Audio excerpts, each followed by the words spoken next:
자, 이제 말씀을 나누겠습니다. 서울 소문화교회에서의 첫 번째 말씀입니다. 로마서 5장 18절에서 21절까지의 말씀입니다.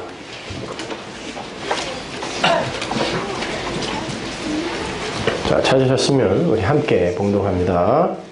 그런즉 한 범죄로 많은 사람이 정죄에 이른 것 같이 의의 한 행동으로 말미암아 많은 사람이 의롭다 하심을 받아 생명에 이르렀느니라.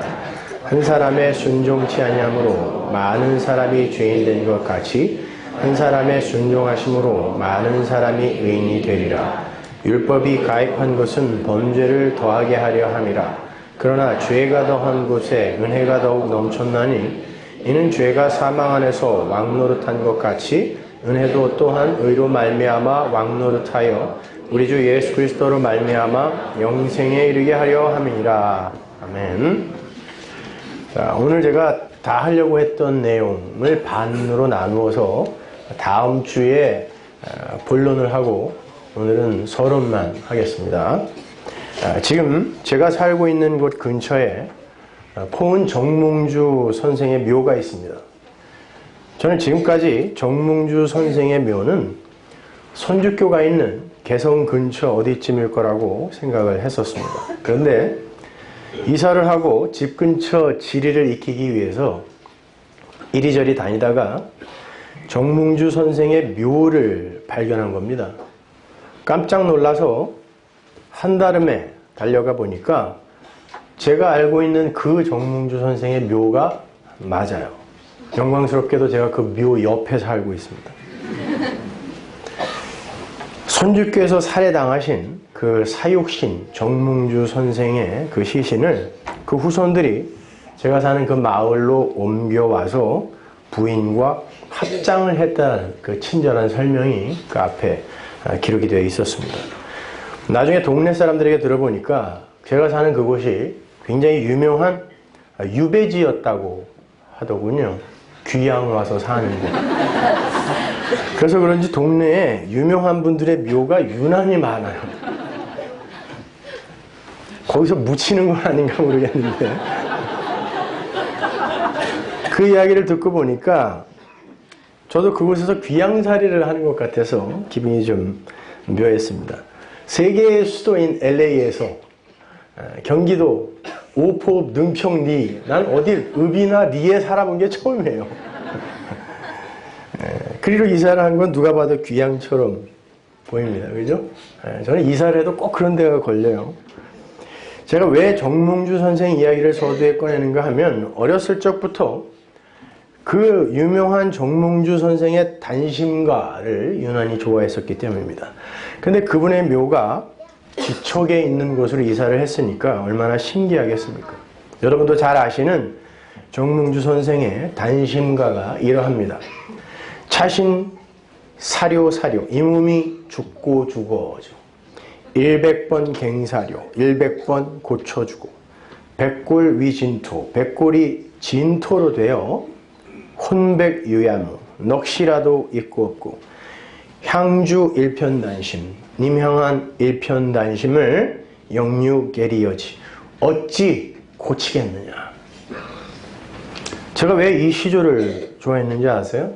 저는 예수를 믿고 난 뒤에 우리 성도가 궁극적으로 해야 할 고백이 바로 이 단심가와 같은 결연한 고백이라고 생각했기 때문이에요. 그 어떤 악한 세력이 온갖 미사여구와 먹음직한 당근을 들이밀면서 간곡한 이방원의 하여가 이런들 어떠하리 저런들 어떠하리가 하여가죠. 하여가를 불러댄다고 할지라도 절대로 요동치 않고 하나님을 향한 일편단심을 고백한 임양할 일편단심을 어떻게 바꾸겠느냐라는 이 일편단심을 고백하는 그러한 용사가 되는 게 신앙인의 본무요 의무라고 생각했기 때문에 정몽주 선생의 단심가를 참 좋아했어요. 그런데 신앙생활을 하면 할수록 제 안에서 님향한 일편단심의 그 단심가가 나오는 게 아니라 이런들 어떠하리 저런들 어떠하리에 하여가가 더 많이 나오는 거예요.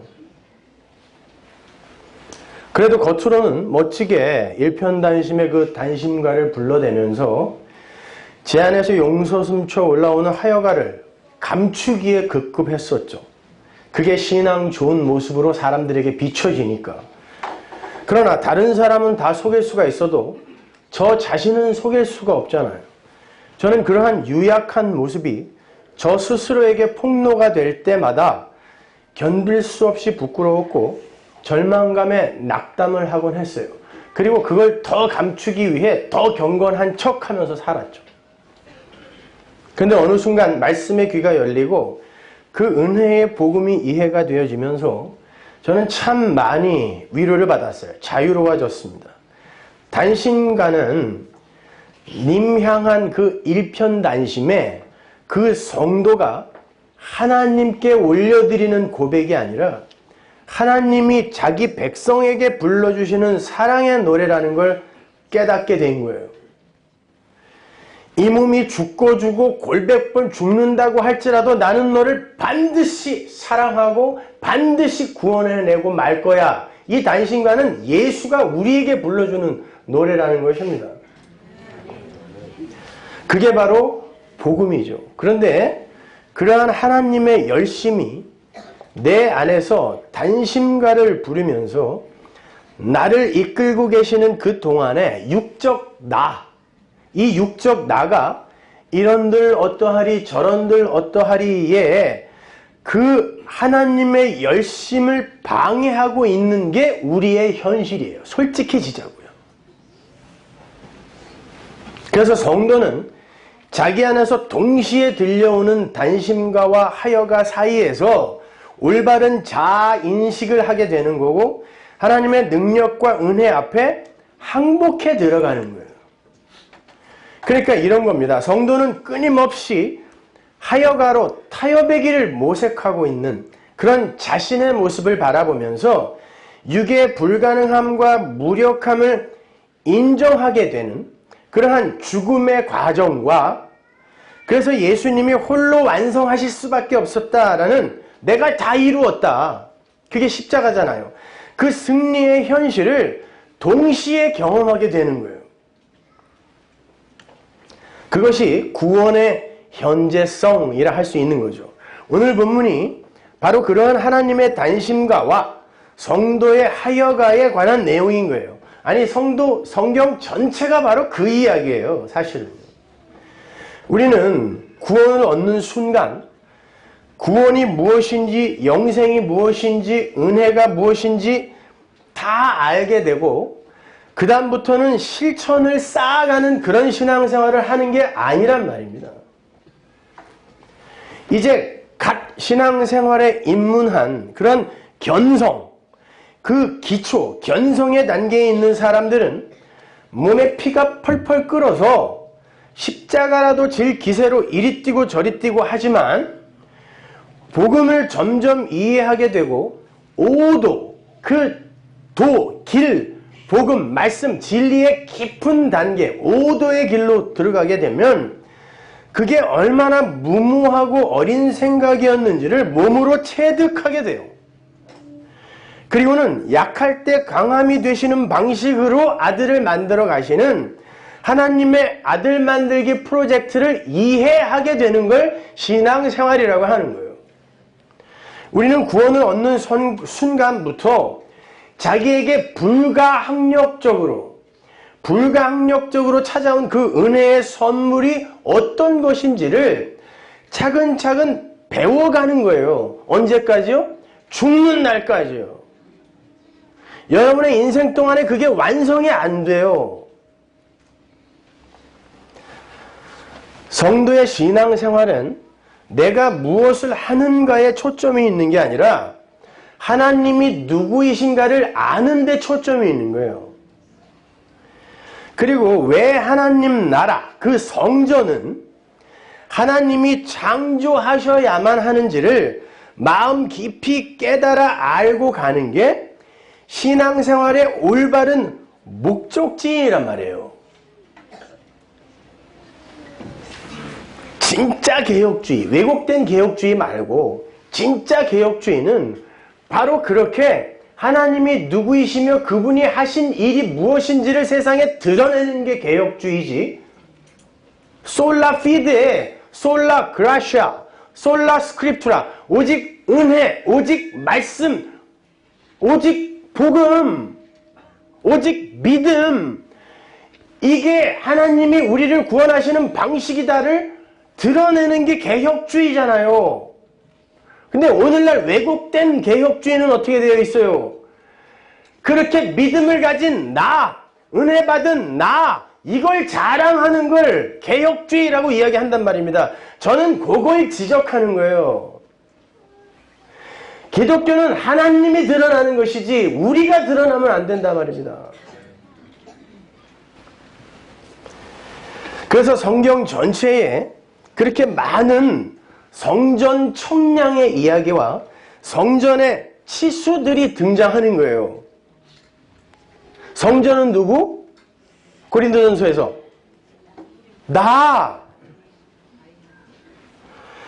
청량을 해서 조금이라도 하나님의 뜻에 맞지 않게 지어진 곳이 한 군데라도 발견이 되면 하나님의 영광이 그리로 안 들어가세요. 그죠?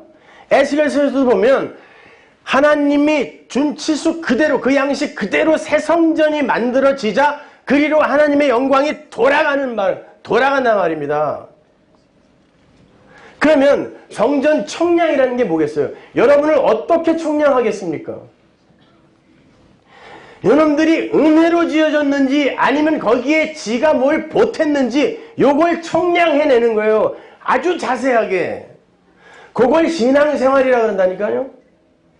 그래서 오직 은혜로만 완성된 그곳에만 하나님의 영광이 들어가는 거예요. 그게 유니언 크라이스트 연합이라는 거예요.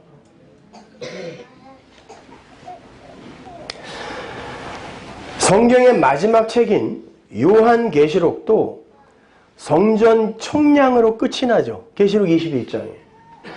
그러한 하나님의 성전 청량이 끝나고 어떤 판정이 내려져야 돼요? 토브, 보시기에 좋았더라 여야 돼요. 근데 보시기에 좋으려면, 하나님이 보시기에 좋으려면 혼돈과 공허와 흑암 없음의 상태잖아요. 그죠? 혼돈은 스트럭처가 없는 이란 뜻이죠. 공허는 emptiness예요. 그러면 스트럭처, 그릇도 없고 공허, emptiness면 뭐예요? 그릇도 없고 내용도 없으면 없음이란 말입니다. 그죠? 거기에 하나님의 말씀으로 비다, 있어라, 땅아 생겨라, 이렇게 하나님이 창조하시는 그 창조물을 보시고 하나님이 토브, 보시기에 좋았더라, 이게 판정이 떨어지는 거예요. 거기에 뭐가 있으면 보시기에 안 좋다니까요. 계시록 21장의 성전 청량이 바로 그 이야기인 거예요. 그래서 결국 창세기 1장을 계시록 21장이 완료시켜내는 거예요. 이렇게 하나님의 아들들 성전이 완성될 것이다. 이렇게. 계시록 21장에 그 성전 청량에 나오는 숫자들이 뭐예요? 10, 1000, 12, 144 이런 거죠. 다. 제가 지난번 설교 때 12가 무슨 숫자라고 그랬어요? 야곱의 12아들, 12지파, 12사도 아들의 숫자예요. 그죠? 그래서 계시록에 가면은 거기에 하나님의 거룩한 성전 예루살렘의 12사도, 12지파의 이름이 기록되어 있는 거예요. 이게 아들이라는 거예요. 그 거룩한 성을 뭐라 그러죠? 신부, 어린 양의 신부라고 그러잖아요. 교회잖아요. 그걸 성전이라 그래요. 그게 왜 12, 144, 그러니까 14만 4천을 그냥 숫자로 보는 세대주의는 얼치기인 거예요. 아니에요, 여러분. 12, 그리고 10, 1000 이런 완전수를 사용해서 하나님의 아들은 진짜 하나님의 아들로만 완성된다를 보여주는 게 성전 청량이란 말입니다. 그래서 그게 장과 고가 같은 지성소가 되는 거고, 이게 하나님 나라다가 성경인 거예요.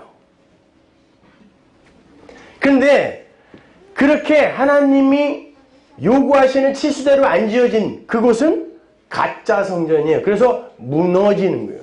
그게 바로 우리의 육이에요, 여러분. 이게 무너져야 새 성전, 예수 그리스도의 은혜로만 완성된 새 성전이 서는 거란 말입니다. 그게 복음이에요. 그걸 신앙생활이라고 한단 말입니다. 따라서 하나님이 거하시는 새 성전으로 완성된 성도는 이미 여러분은 성전이죠. 여러분 안에 성령이 있다 없다? 있다. 그럼 성전이죠. 그런데 성전이 뭐 이래요? 오늘 아침에도 마귀짓 하고 나와. 그죠? 왜 그런지 아세요? 그 육이 죽어야 진짜 성전이 드러나는 거예요. 그래서 여러분이 구원받은 성전인데 자꾸 그렇게 남에게 감추고 싶은 일들을 하는 거예요.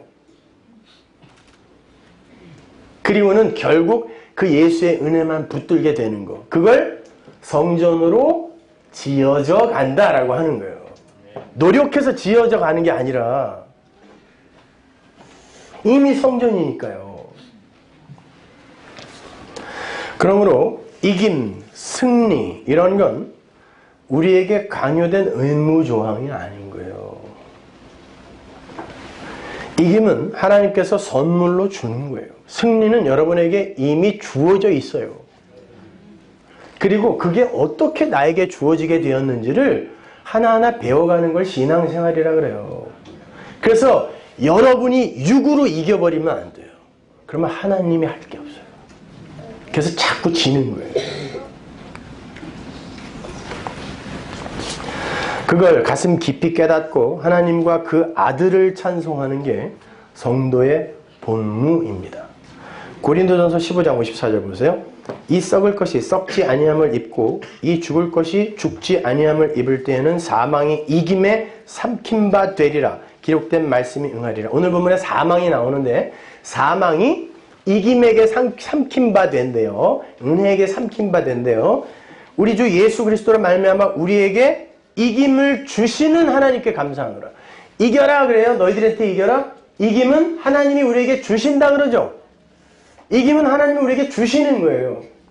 하나님이 우리에게 이김을 주신 그걸 여러분이 알아가는 그 과정을 사도가 이겨라 라고 하는 거예요. 이미 이긴 이들에게 이겨라. 왜? 하나님이 이겼으므로 내가 세상을 이겼노라 라고 예수님이 말씀하고 가시잖아요. 그게 이겨라란 말이에요. 요한일서 5장 4절 보세요. 대저 하나님께로서 난 자마다 세상을 이기느니라. 세상을 이긴 이김은 이것이니 우리의 믿음이니. 믿음은 보이지 않는 거예요. 그죠? 바라는 것들의 실상이고 보지 못하는 것들의 증거니까 여러분의 이김은 믿음이란 말이에요. 믿음. 예수께서 하나님의 아들이심을 믿는 자가 아니면 세상을 이기는 자가 누구냐? 성도의 이김이 뭐예요? 예수님이 하나님의 아들이심을 믿는 게 성도의 이김이래요. 그분이 나에게 생명을 창조하셔서 선물하셨다라는 것을 믿는 게 성도의 승리라는 거예요. 내가 노력해서 쟁취하는 게 아니란 말입니다. 하나님의 아들은 주 예수 그리스도 밖에 없어요. 우리는 아들로 여겨주시는 거예요. 우리는 자격이 없다는 겁니다. 그러나 그 아들이 첫 열매가 되셔서 우리를 품어 안아주셨기 때문에 우리가 하나님의 아들들이 된 걸 믿는 거예요. 그걸 이김이라 그래요. 그걸 승리라 그래요.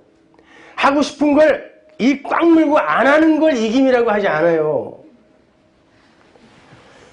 그걸 알기 위해서는 나라는 존재의 무력함이 역사 속에서 반드시 발각이 되어야 되는 거예요. 그런데 그걸 위장하고 감추는데 급급하고 있는 게 오늘날 교회의 현실이 아니던가요? 이렇게 성도의 신앙 여정은 나라는 육의 존재가 죽고 부인되며 하나님의 은혜로 주어진 승리가 찬송되는 이중적 본질을 갖고 있어요. 그래서 성도의 삶에 이중적인 하여가와 단신가가 동시에 나타난다니까요. 그렇게 이중적 본질을 가지고 있는 것이기 때문에 하나님의 성전이 된 우리의 성도의 그 역사 속 존재 안에서 위대한 그 하늘 보좌, 승리죠 그건요. 그 하늘 보좌와 죽음의 재단, 내가 죽는 죽음의 재단이 동시에 경험되는 거예요. 그래서 오늘 설교 제목이 보좌와 재단 1편인 거예요. 여러분의 삶 속에 그 두 가지가 다 들어있단 말입니다. 그렇잖아요. 성경은 여러분이 하늘 보좌에 이미 앉아있다 그러죠. 과거 완료로. 앉히셨다 그러잖아요. 근데 보좌에 앉아있는데 하늘 보좌에 앉아있는 사람들이 여전히 마귀 같은 자신의 실체를 수시로 들키고 있잖아요. 재단이요. 도륙되는 거예요. 그건요. 죽어야 되는 거거든요. 하나님 앞에서. 생명은 하나님만이 창조하실 수 있는 거라는 걸 깨달으라는 거예요. 그리고 그 생명을 선물해 주신 하나님과 그 아들 예수 그리스도의 은혜와 사랑을 찬송하는 자가 되라는 거예요. 쉬운 말로 다른 건 다 잊어버려야 돼요. 십자가만 자랑하는 사람이 되라 예요. 그게 성도의 본무예요. 유일한. 갈라디아서 6장 14절 보세요. 그러나 내게는 우리 주 예수 그리스도의 십자가 외에 결코 자랑할 것이 없으니 그리스도로 말미암아 세상이 나를 대하여 십자가에 못 박히고 내가 또한 세상을 대하여 그러하니라. 이게 성도의 마지막 고백이 되어야 되는 거예요. 성도는 일평생 자신이 내어놓았던 수고와 애씀과 열심을 자랑거리로 상받을 수 있는 스펙으로 가져가는 게 아니라 십자가만 자랑하는 털림의 자리로 끌려 내려가는 거예요. 모든 피조물은 하나님의 영광을 위해 창조됐기 때문에 그래요. 자존심 상하시죠? 그럼 난 뭐야? 뭐긴 뭐예요? 하나님의 영광을 위해 창조된 자예요. 그걸 기독교라 그래요. 안 그러면 절에 가셔도 돼요. 거기도 똑같은 얘기 해주잖아요. 착하게 잘 살자, 마음을 비우자, 청령 결백하자. 교회에서 이게 가르쳐야 할 게 이런 거라면 절에 가지 뭐하러 여기 와서 이렇게 더운 데 앉아있어요. 밖에는 추운데 여기 왜 이렇게 더운 거야? 밥도 주는데 거기는. 여기는 밥이 없어요. 부엌이 없어서. 골로새서 1장 16절 보세요. 만물이 그에게 창조되되 하늘과 땅에서 보이는 것들과 보이지 않는 것들과 혹은 보좌들이나 주관들이나 정사들이나 권세들이나 만물이 이 안에는 마귀도 포함된 거예요. 에베소서에 보면 정사와 권세와 하늘의 악한 영, 이게 마귀들의 계급이란 말이죠. 근데 그것들까지도 만물이 다 그로 말미암고 그를 위하여 창조됐대요. 그러니까 그런 것들까지도 하나님이 누구이신지를 드러내는 수단과 도구란 말이에요. 빌립보서 2장 10절 하늘에 있는 자들과 땅에 있는 자들과 땅 아래에 있는 자들로 모든 무릎을 예수의 이름에 꿇게 하시고 모든 입으로 예수 그리스도를 주라 시인하여 하나님 아버지께 영광을 돌리게 하라. 이게 목적지예요. 성도의 목적지. 하나님 아버지께 영광을 돌리는 거예요. 내가 영광 받는 거 아니에요. 내 구원이 목적지가 아니라니까요. 근데 우리가 그 하나님에 대해서 들어본 적이 별로 없으니까 자꾸 나로, 그리고 이놈의 교회로, 여기 로컬 처치로 주의가 자꾸 집중이 되는 거예요. 이걸 어떻게 하면 키울까? 어떻게 하면 부흥을 시킬까? 여기에.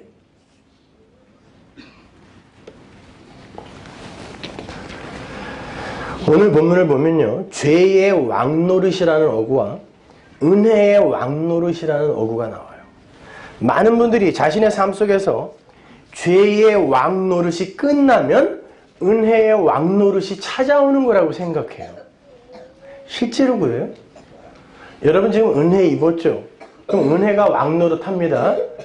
그런데 사도 바울이 야, 어떻게 내가 원하는 건 이렇게도 안 하니 나는? 어떻게 내 안에 있는 다른 법이 나를 그렇게 질질질질 끌고 다니는데 나는 왜 거기에 끌려다닐까라고 고백하잖아요. 그건 하나가 끝나고 하나가 오는 그런 방식으로 오는 게 아니란 말입니다. 본문 21절을 보면 죄가 사망을 도구로 하여 디아예요. 그 앞에 전치사 디아 다음에 소유격이 오면 수단과 방법이라고 했죠. 디아가 있어요. 사망을 도구로 해서 왕노릇한다고 하는데 죄가요. 이 세상에서 사망, 죽음을 통과하지 않는 사람이 있나요? 없죠? 다 죽습니다. 모든 인간이 다 죽어요. 심지어 창세기 5장에 하나님의 라인, 그 라인들도 다 죽었더라, 죽었더라로 끝납니다. 다 죽습니다. 그렇다면 이 세상에 태어나는 모든 인간은 죽는 날까지 죄의 왕노릇하에서 종노릇하다가 결국 사망으로 들어가는 거죠. 그래서 죽는 거예요. 육이 죽는 거예요. 근데 성도 안에서는 은혜가 왕노릇한다 그래요. 은혜가 왕노릇을 하면 죽으면 안 되잖아요. 그런데 은혜가 왕노릇하는 성도도 이 땅에서 죽어요. 다른 인간들과 마찬가지로 성도도 죽습니다. 그러나 다른 게 있어요. 모든 인간이 살기 위해 발버둥 치면서 자기개발, 자아 확장에 전념하며 살다가 결국 절망 속에서 죽음을 맞이하지만 성도는 이렇게 육이 죽어야 하나님께서 은혜로 선물해 주시는 진짜 생명이 내게 주어진다는 것을 알고 죽는 게 달라요. 그래서 성도의 삶에 은혜가 개입을 하면 고난이 함께 따라오는 거예요. 노아가 은혜를 입자마자 창세기 6장에 나오죠. 노아는 은혜를 입었더라. 그죠? 은혜를 입자마자 뭐해요? 산 위에 올라가서 배 만들어야 돼요. 인생을 차압당하는 거예요. 뭐에게? 은혜에게. 그래서 왕이에요, 은혜가. 근데 세상에서는 부인되고 부정되어지는 거예요. 그 왕이 그렇게 끌고 간다니까요. 그래서 결국 노아가 은혜의 왕노릇에 의해 도달한 지점이 어디예요? 아, 우리가 맞을 저주의 비를 대신 맞아내는 저 방주 안에, 예수 안에 들어가야 사는 거구나 깨닫는 거예요. 이게 은혜의 왕노릇이에요. 아브라함에게 은혜가 찾아왔어요. 은혜가 왕노릇하자 아브라함이 어디로 끌려가요? 갈대아 우르, 메소포타미아 문명의 발상지에서 광야로 끌려가요. 결국 어디서 죽습니까? 무덤 하나 얻어요. 무덤 하나. 얼마나 그 아브라함이 보잘것없는 그런 삶을 살았는지만 풍성하게 폭로당하고 무덤에 갇혀요. 근데 뭘 알고 갔어요? 아, 구원은 내가 언약을 어떻게든 성취해내려고 수고와 열심을 부리는 데에서 내게 주어지는 게 아니라 여호와 이레 하나님이 준비하시는 제물 어린 양에 의해 내가 살아나는 거구나 아는 거예요. 은혜가 가입하면. 그래서 그 모리아산 이후에 아브라함이 야, 이게 진짜 구원이구나. 이제 알았으니까 나는 믿음의 조상답게 살아야지 이렇게 살지 못하고 그 나이에 그 연세에 또 후처들을 얻어서 자식들을 또 이렇게 낳은 걸 보여주는 거예요. 이스마엘 낳고 무지하게 혼났죠. 그 일을 모리아산을 경험하고 또 하더라를 보여주는 거예요. 은혜가 그걸 드러낸다니까요. 아브라함이 그럴 거예요. 모리아산으로 그냥 끝내면 되지. 하나님 그 뒤에 얘기는 뭐하러 적어놔갖고.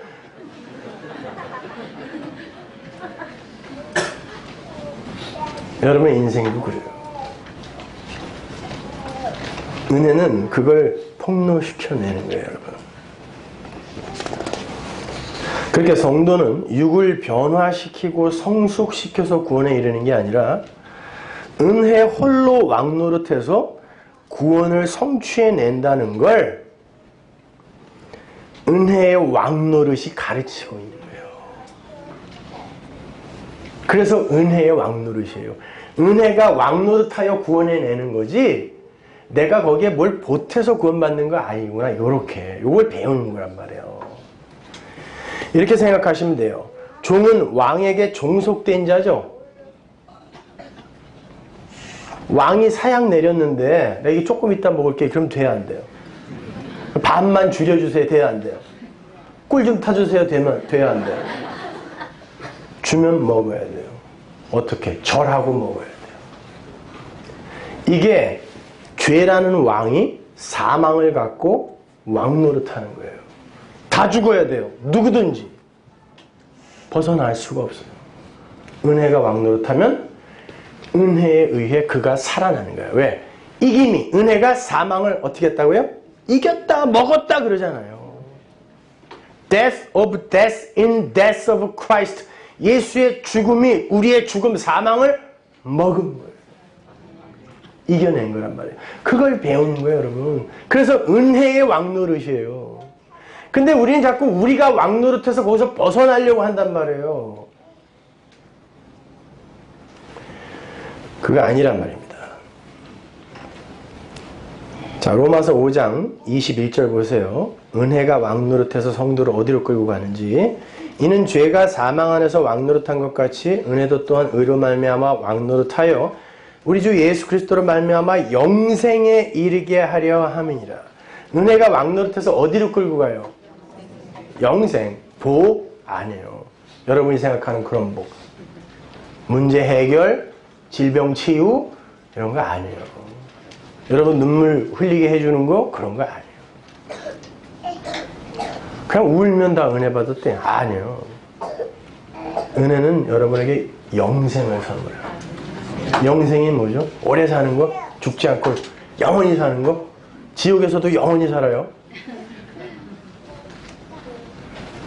영생은 하나님의 생명이에요. 근데 그 하나님의 생명, 신적 생명을 우리가 어떻게 갖게 되냐고요? 그분과 연합이 돼야 되죠. 그래야 돼요. 하나님이 내 안에 들어와야 돼. 그걸 연합이라고 한단 말이에요. 예수님이 영생은 뭐라 그러죠? 하나님과 하나님이 보내신 자 예수 그리스도를 아는 것 그러죠. 그 아는 것이 기노스코예요. 그걸 히브리어로 바꾸면 야다거든요. 그 야다가 어디에 나오는지 아세요? 그 단어가 아담과 하와가 동침함에 창세기 4장에 있죠. 그죠? 아담과 하와가 동침하는 걸 안다라 그래요. 히브리 사람들이 안다의 개념이에요. 그것이. 그냥 이렇게 너 나 알아? 이게 아니에요. 연합이에요. 부부가 동침하여 연합되어지는 그걸 안다라 그래요. 그 연합이에요. 그걸 영생이라고 한다니까요. 그러면 인간과 하나님이 연합하기 위해서는 인간이 갖고 있는 걸 조금 내놓고 하나님이 갖고 있는 걸 조금 내놓고 그래서 합의하여 연합되나요? 신과 인간은 그렇게 자기가 갖고 있는 걸 내놓아 섞을 수가 없어요. 피조물이 부인되고 부정돼야 하나님과 연합이 가능해요. 그러면 은혜는 성도를 어디로 끌고 간다는 거예요? 십자가, 부인의 자리로 끌고 간다는 거예요. 그래서 하나님이 통째로 채우셔야 되는 거예요. 우리 안을. 근데 우리는 하나님처럼 되고 싶어서 말이죠. 선악과 따먹은 아담과 하와처럼 그렇게 하나님처럼 되고 싶어서 인간 이 본연의 자존심을 지키고 싶은 거예요. 그래서 그 은혜를 거부하는 거예요. 자꾸. 뭐 기독교가 그렇게 심플해? 네, 그래서 복음이에요. 근데 이 똑똑한 인간들이 그걸 못 받아들여요.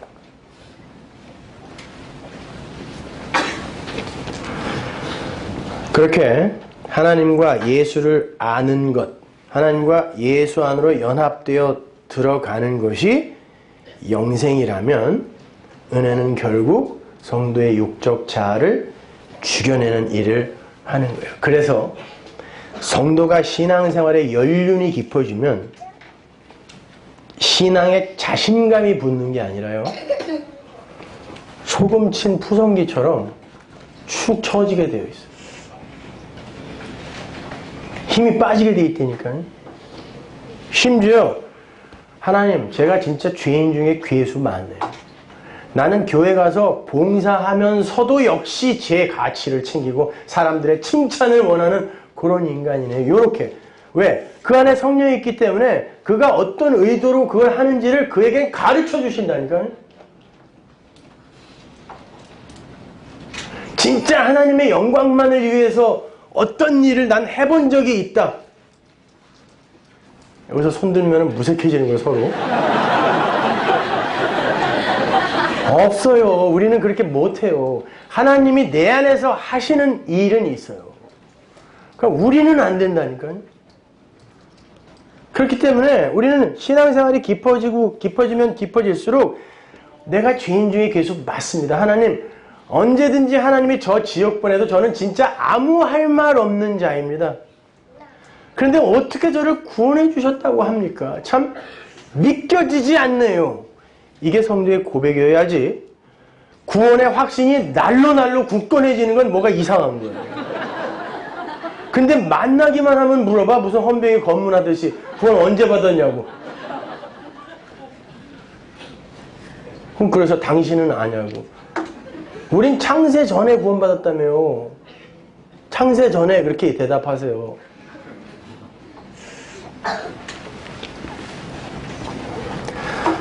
신앙인은 할 말이 점점 많아지는 게 아니라 점점 말이 없어져야 돼요. 할 말이 없어져야 돼요. 뭐 그렇게 남의 설교 갖고 찍고 뜯고 요거는 뭐가 잘못됐고요, 요거는 뭐가 잘못됐고요, 그런 할 말이 없어져요. 이제 갓 입문한 뭐 전도사 강도사 애들이 인터넷에 막 이렇게 댓글 올리는 거 보면 아유 니들도 언젠가 소금 맞을 날 있을 텐데 참 안타깝다. 그런 생각밖에 안 들어요. 뭘 그렇게 내가 아는 걸 자랑하고 싶어서 어쩔 줄들을 몰라. 오프라인에서 삶을 살을 했더니 익명이 보장되는 온라인에서 그냥 써놓고 도망가고 그런 거 하지 말라 말이에요. 가정에서 아내를 자식을 사랑하고 직장에서 성실하게 일하고 하면서 또 나의 나됨을 발견하고 예수의 십자가 붙들고 이렇게 살아야지 뭘 앉아가지고 손가락으로만 이러고 앉아있냐고. 그게 무슨 신앙생활입니까?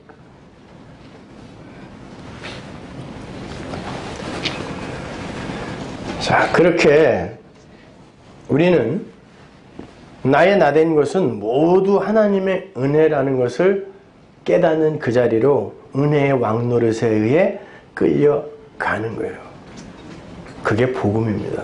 그러한 복음의 현실을 본문 18절이 어떻게 표현하고 있는지 보세요. 그런즉 한 범죄로 많은 사람이 정죄에 이르는 것 같이 의의 한 행동으로 말미암아 많은 사람이 의롭다 하심을 받아 생명에 이르렀느니라. 여기서 많은이라고 번역이 된 헬라어 파스, 형용사 파스는 many 아니에요. every, 모든이에요. 모든. 그러니까 한 범죄로 모든 사람이 죄인이 되었고 의의 한 행동으로 모든 사람이 의의 영생에 이르는 거예요. 앞에 모든은 모든 인류고 뒤에 모든은 영생 얻은 모든이에요. 그래서 영생이에요. 그러니까 중요한 건 영생에 이르게 된 모든 사람이 무엇에 의해 영생에 이르렀느냐, 이걸 밝히면 되는 거예요. 뭐라 그래요? 각자의 행동으로 영생에 이르렀다 그래요? 한 행동으로 영생에 이르렀다 그러잖아요. 오늘 본문이 한 행동. 누구의 한 행동? 예수의 한 행동. 그걸로 의가 영생이 우리에게 이르렀다. 이게 초점이라니까요. 그걸 설명하기 위해 한 사람의 죄로 모든 인류가 죄로 떨어지는 요 장치가 필요했기 때문에 원죄니 뭐니 이딴 얘기가 나오는 거예요. 왜 아담의 죄가 나에게까지 전가되어야 돼요? 이런 거 따질 필요 없어요, 여러분. 예수라는 한 분의 의의 한 행동으로 나는 생명을 얻을 수 있다를 설명하기 위해 하나님이 아담이라는 한 사람을 통해 모든 존재가 죄인으로 떨어지는 걸 장치로 장착해 놓은 거란 말입니다. 그래서 아담을 오실 자의 표상이라고 하는 거예요. 오실 자를 설명하기 위한 수단인 거예요, 아담은. 근데 자꾸 우리는 아담에서 출발을 해서 하나님을 방법과 도구로 사용하여 나의 구원과 나의 복을 챙기려고 하니까 성경이 엉터리로 얽히는 거예요, 여러분.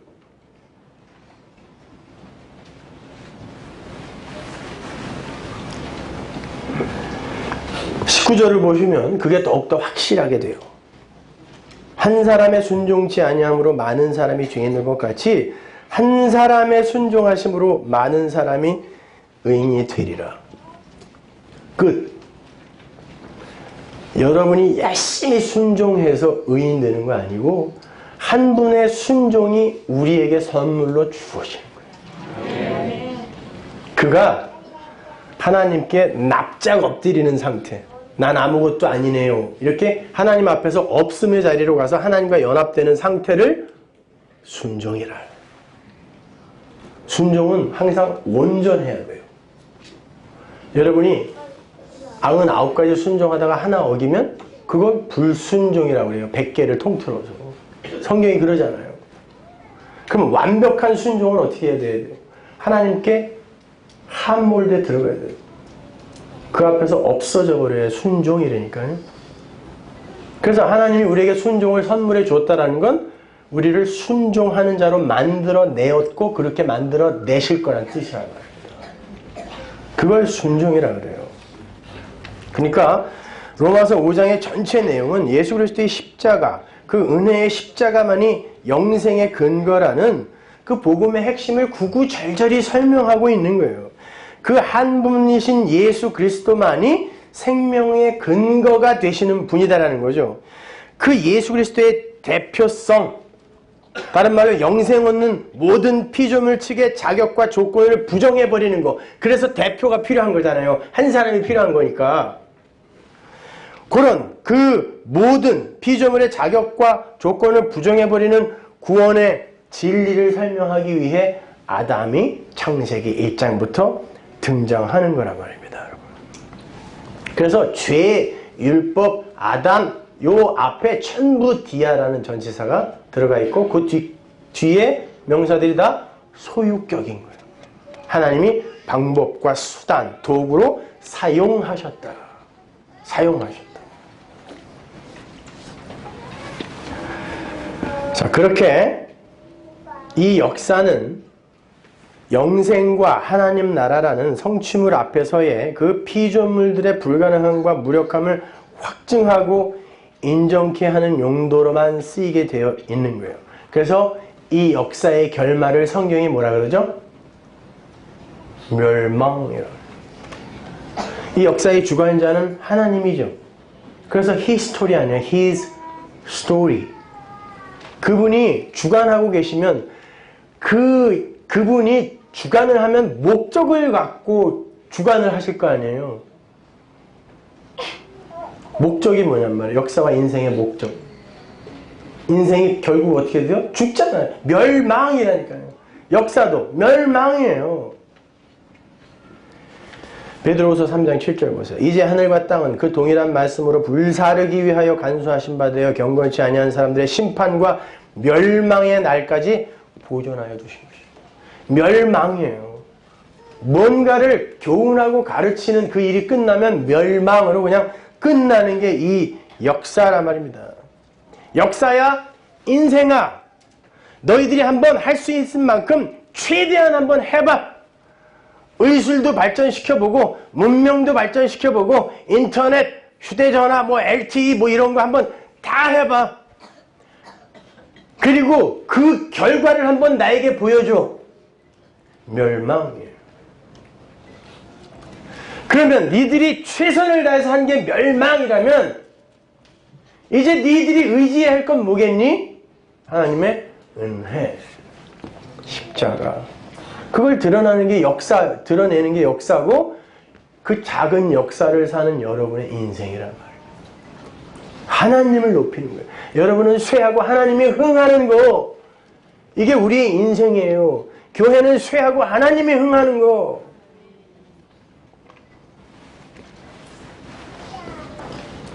그렇게 이 역사와 우주는 멸망으로 끝이 나게 되어 있는 것인데 그 속에서 어떤 이들이 부활 생명을 선물 받는 걸 구원이라고 그래요. 근데 인간들은 참으로 지독하게 자기들의 불가능함과 무력함을 인정하지 않으려고 그러죠. 그래서 인간을 복제하여 장기를 따로 마련해서 죽을 것 같으면 그거 그냥 홀랑 갔다가 수술받고 아일랜드라는 영화에서 보셨죠? 그런 시도까지 하는 거예요. 영생하고 싶어서. 우리가 얼마나 죄인인지 왜 죽어야 하는지 인간들이 몰라요. 아니 알고 싶어 하질 않아요. 그래서 하나님이 주신 게 뭐라 그래요? 성경이 율법이라 그러잖아요. 율법. 본문 20절 보세요. 율법이 가입한 건 범죄를 더하게 하려 함이라. 그러나 죄가 더한 곳에 은혜가 더욱 넘쳤나니. 여기서 더하게 하다, 플레오나조는 increase가 아니라 fullness. 율법은 죄를 더 풍성하게, 더 짙게, 더 많아지게 하기 위해 우리에게 주었다는 게 아니라 죄를 간과하여 보고 있는 너희들에게 죄가 진짜 무엇인지 그 실체를 보게 해주기 위해 우리에게 준 거라는 거예요. 율법이. 바리새인들이 왜 예수님에게 독사의 새끼라는 욕을 먹었죠? 일에 2번씩 금식하고 수시로 기도하고 길거리에서 기름 발라가면서 기도하고 제사에 열심을 부린다라고 거들먹거리다가 독사의 새끼라는 욕을 먹었어요. 이게 다 어떤 항목이에요? 율법에서 요구하는 항목들이에요. 근데 그걸 열심히 했는데 하나님이 찾아오시더니 그 율법의 주인이신 그분이 오시더니 이 독사의 새끼들아라고 욕을 하더라니까요. 왜? 그들이 뭔가 잘못했기 때문에 그렇죠. 그러면 율법을 잘 지켰는데 독사의 새끼라는 욕을 먹었다라는 건 하나님이 그 율법을 지키라고 준 게 아니었다는 뜻이죠.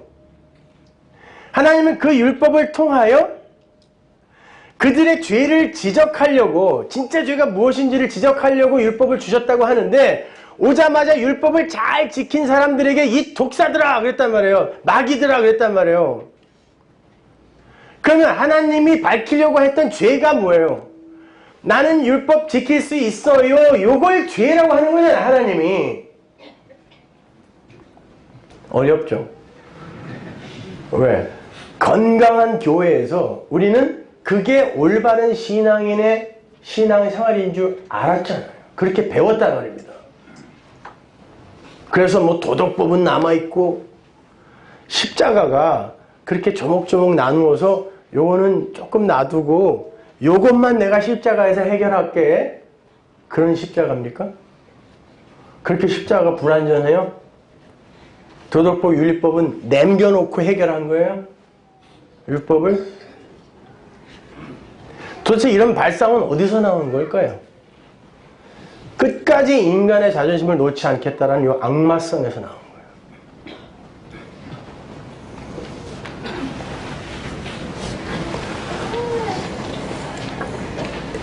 하나님이 율법의 주인이고 율법이 하나님을 드러낸다라고 하는 건 인간들의 불가능함과 무력함을 폭로시켜서 하나님만 거룩하고 하나님만 온전한 분이심을 드러낸다는 뜻이에요.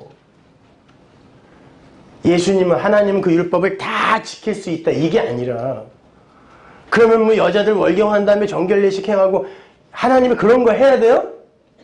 그게 왜 율법에 나오냐고요. 그게 아니라니까요.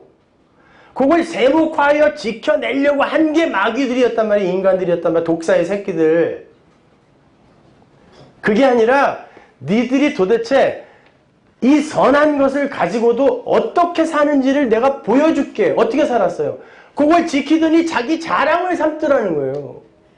그리고는 다른 사람들과의 차별을 증명해 보려고 하는 요걸 증명하는 거예요. 요거를. 그게 죄라는 거예요, 여러분. 그거 그 잘난 거 지켜놓고 반대급부 원하는 거. 그리고 칭찬 아니면 만족 이런 거라도 챙기려고 하는 그 인간들의 죄성. 이걸 폭로하는 게 율법이란 말입니다. 오늘날도 마찬가지죠. 주일 성수해라, 11조 해라, 선교해라, 구제해라, 선한 일에 힘써라, 봉사해라. 성도들에게 명령이 떨어집니다. 설교를 빙자하여 목사가 성도들에게 하고 싶은 말을 하는 거죠. 그때 어떤 일이 일어나죠? 그리고 꼭 붙이죠, 거기다가. 그러면 복 받는다, 문제 해결된다, 어둠에서 빠져나오게 된다, 되는지 안 되는지 시험해봐라, 이런 게 꼭 붙어요. 그러한 반대급부를 노리고 종교 행위를 하는 걸 성경이 죄라 그래요. 그걸 죄라 그래요. 그게 바리새인의 죄였잖아요. 여러분, 정말 우리가 기특한 일을 해내고 그걸 전부 하나님께만 영광으로 돌리나요? 저도요, 설교하고 심지어 설교를 하고 내려가서도 꼭 우리 집사람한테 물어봐요. 나 오늘 잘했어? 그럼 꼭 약점만 찝어내죠. 그럼 화가 나요. 당신이 해보지 뭐 이렇게 되는 거예요. 10분이나 세워라고 이렇게 되는 거예요. 그럼 뭐예요? 설교를 하고도 은근히 칭찬을 기다리는 게 인간이에요. 그럼 뭐가 하나님의 영광을 위해서 하는 거예요, 도대체가? 우리가 쏟아놓는 건 다 죄예요. 그때 성도는 십자가의 필연성을 거기서 또 한 번 붙드는 거예요. 그래, 그래서 예수님이 죽으신 거지. 이런 일의 이야기를 듣고, 그러면 이제 아무것도 하지 말아야지. 이렇게 마음먹는 사람들은 어때요? 그럼 왜 아무것도 안 하겠다는 거예요? 그동안 몹시 피곤했다는 거죠? 거기 하면서. 그럼 그거 하나님의 영광을 위해서 했던 거예요? 지 영광을 위해서 했던 거예요? 지 영광을 위해서 했다는 거예요. 나는 이제 더 이상 손해보기 싫어? 아무것도 안 하는 사람이나 나나 똑같다면 내가 왜 손해봐? 나의 영광을 위해서 하는 거예요. 그럼 아무것도 안 하겠다라는 건 하나님의 영광을 위해서 안 하겠다는 거예요? 나 편하자고 안 하겠다는 거 아니에요. 그러니까 율법을 주면 이렇게 인간은 죄만 쏟아낸다니까요. 죽어라고 하면서 자기 만족 챙기고, 아니면 그럼 아무것도 안 해도 되겠네, 이렇게 또 지 영광 챙겨갖고. 율법이 가입하여 여러분의 죄를 드러낸다는 이야기가 무슨 얘기인지 아시겠어요? 우리는 그런 선한 명령 앞에서 여전히 자기만 챙겨가는 사람들이에요. 그래서 예수 믿자는 거예요, 여러분. 예수를 닮아가는 게 아니라니까요. 뭐 어떻게 닮아갈 거예요? 남의 장사집 가서 다 뒤집어 엎는 거, 이런 거?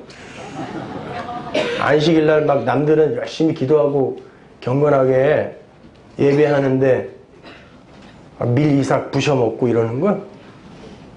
남들 예배하는데 안식일날 창녀들하고 소주 한잔 하는 거? 뭐요? 신은 우리가 닮을 수 있는 존재가 아니에요. 신은 우리의 믿음의 대상이지 롤모델이 아니라 말입니다.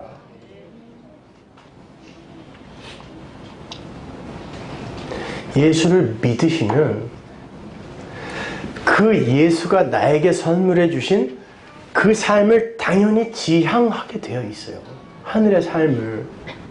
그래서 우리는 먼저 그 은혜 앞에 굴복하자는 거지. 그럼 이제 아무것도 하지 말라는 거예요? 도대체 어디서 그런 소리가 나오냐고요. 그런 착한 일, 선한 일은 여러분에게 행복하라고 하나님이 선물해 주시는 거예요. 해보세요. 행복해요. 내가 뭐 배 터지게 먹는 것보다 자식 새끼가, 아니면 가난한 어떤 이들이 나의 도움으로 배불게 먹는 그 모습을 보면서 우리는 배가 고파도 행복하잖아요. 그게 원래 한 나라의 삶인데 요만큼씩 맛보라고 주는 거지, 그거 해서 거들먹거려 내 앞으로 상 받을 스펙으로 쌓아서 가져오라는 게 아니란 말입니다. 선한 일은 행복하라고 우리에게 하나님이 주신 선물이란 말이에요. 그러니까 당연히 해야죠. 하세요. 왜 안 하십니까, 그걸?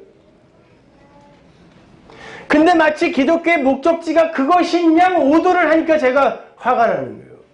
예수에 대해서는 개뿔도 모르면서 십자가 은혜에 대해서는 요만큼도 모르는 인간들이 열심히 무슨 선한 일을 쌓아서 자기를 자랑하고 세상을 공평하고 평화롭게 만들겠다고 하고 앉아있으니까 이게 답답한 거예요. 거기에 예수가 어디에 끼어듭니까?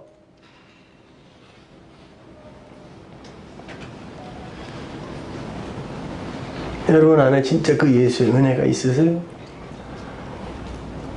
그러면 이제 말을 줄이세요. 그리고 가만히 보세요. 자기의 삶에 그 말씀이, 그 십자가가 자기 부인이 진짜 나타나고 있는지를 먼저 확인하란 말이에요. 할 말이 없어져야 돼요.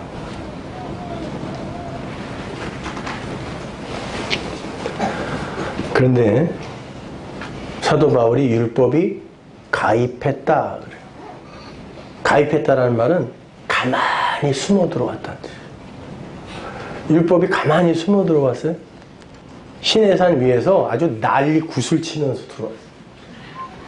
근데 바울은 그걸 모르는 바가 아닐 텐데 가만히 숨어서 들어왔대요. 그 말은 율법이 표면적으로 인간들에게 요구하던 그거 말고 숨어있는 다른 뜻이 있었다는 뜻이에요. 그래서 가입했다. 가만히 숨어 들어왔다고 얘기하는 거예요. 그게 뭐겠어요? 너희들은 죄인이야 이거. 열심히 지켜서 하나님을 감동시켜봐. 이게 표면적인 거라면 숨어있는 의미는 너희들은 죄인이야. 무력한 자야. 이런 숨은 의도가 숨어 있었다는 거예요. 로마서 5장 13절 보세요. 죄가 율법 있기 전에도 세상에 있었으나 율법이 없을 때에는 죄를 죄로 여기지 아니하느니라.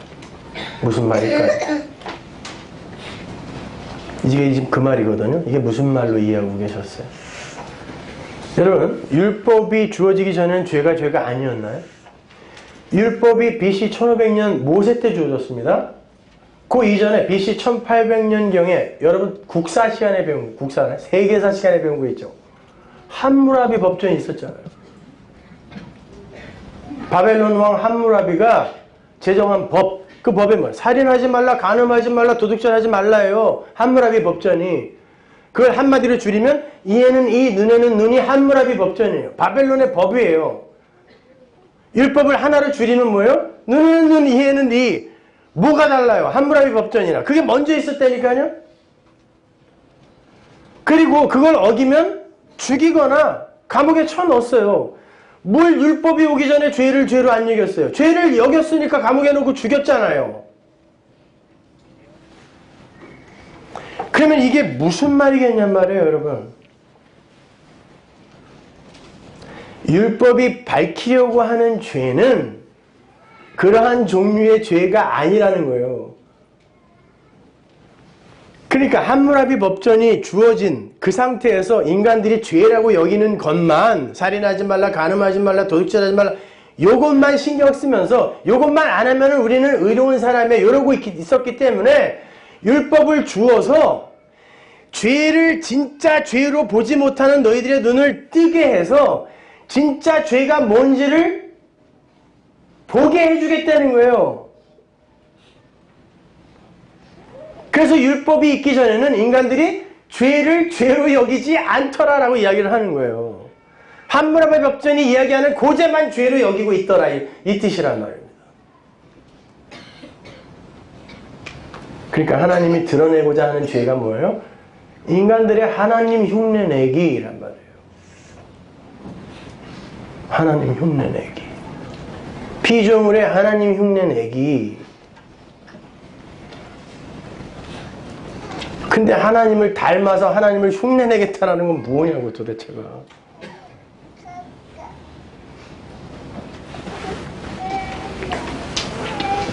성도는 그러한 율법 앞에서 역시 나는 죄인 중에 괴수가 맞습니다라는 고백을 하는 자리로 내려가게 되어 있는 거죠. 그러면 그때 나는 이 선한 것 갖고도 이렇게 죄만 짓는구나. 난 죄인 중에 계속 맞구나. 율법으로 그렇게 내가 죄인됨을 알게 되는 그 자가 붙들 수 있는 게 뭐죠? 은혜죠. 그래서 죄가 더한 곳에 은혜가 더하더라 라고 이야기하는 거예요. 명쾌하죠, 그죠? 사도 바울이 그 얘기하는 거예요. 그러니까 이 이야기를 하면서 율법도 끌어들이고 천재죠, 천재 이 사람. 구원이라는 게 바로 그런 거예요. 우리의 처음 자리가 어디였음을 확실히 깨닫고 그 없음의 자리에서, 혼돈과 공허의 자리에서 존재로 만들어 주시고 거기에 생기까지 불어넣어서 영생을 주시는 하나님의 영광과 능력을 찬송하는 자가 성도예요. 이게 에베소서잖아요.